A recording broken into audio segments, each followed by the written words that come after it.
Joshua Tiemens, apparently there's a guy named Tiemens who watches the show.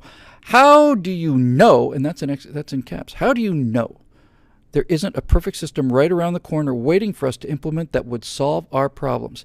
Even if there isn't, how can you be against searching for a way to make the world a better place?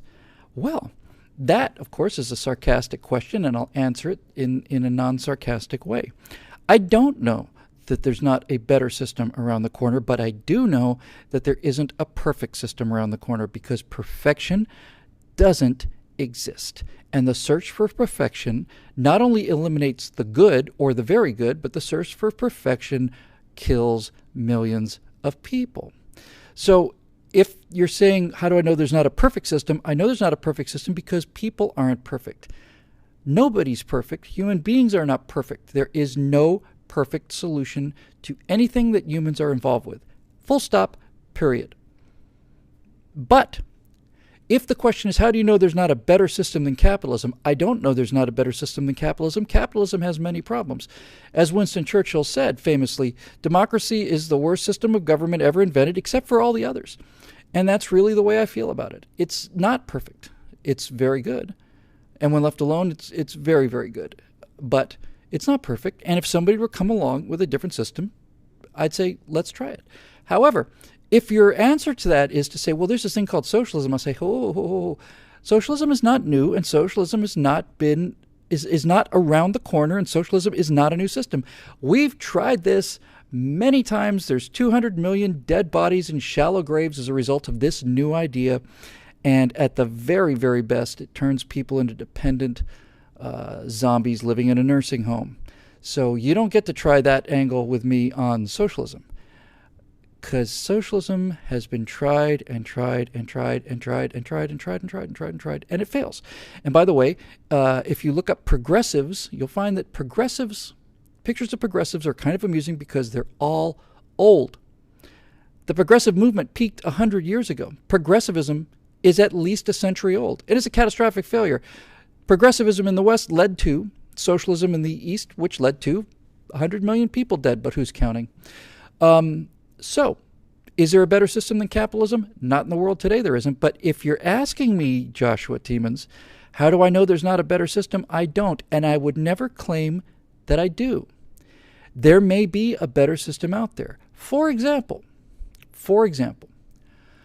we now can imagine a replicator, a Star Trek replicator. It was magic when I saw the show in 1966, but with 3D printing, it's not magic anymore.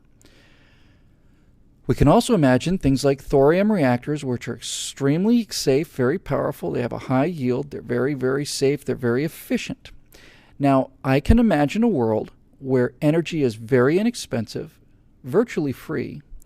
And I can also imagine a world where, not too far from now, market forces drive 3D printing to a place where, coupled with unlimited resources of energy, virtually everything of value is more or less free. More or less. Now, in a world where you can print food or print Cadillacs just for the cost of the energy, and I'm including the energy to go get it and bring it back, by robots, let's say, then you may in fact have a Star Trek future where there is in fact no money. But that world is not here yet. And until that world gets here, we need to have a look at it. It's not here. So the Santa Claus machine, the machine that reproduces itself and then can produce anything, would in fact change economics the way that we understand economics. But right now, that's not here. Does that mean I want to squash it to protect capitalism? Not at all. I've said this before. It's a relatively new thought for me. If healthcare were free, I'd be a progressive about healthcare. If healthcare were genuinely, actually free, then who wouldn't be in favor of free healthcare for everybody? Nobody. If you could just simply pop out Mercedes-Benzes so that everybody could have one and they didn't cost anything, then let everybody drive a Mercedes-Benz. Why not? Why not? Of course you would. Of course you would. But you can't. And now you start getting into the issue about how nice it would be if you could fly. It would be lovely if you could fly. It'd be lovely if you could meditate. It'd be grand. But we can waste a lot of time talking about things like that because we've never seen people do it, because it can't be done. If things change to the degree, as Winston Smith, Room 101, the greatest screen name of all time, says, tea, Earl Grey hot, and you say that in an affected rather fey British accent, and a slot opens, and out comes your puny weakling drink for weaklings who manage to find themselves in commands of large vessels as a result of better men making the place safe enough for you to do nothing but sit around and drink Earl Grey tea hot with your pinky extended. Well, then in that case, fantastic. Have all the Earl Grey tea you want. But remember, that's not here yet.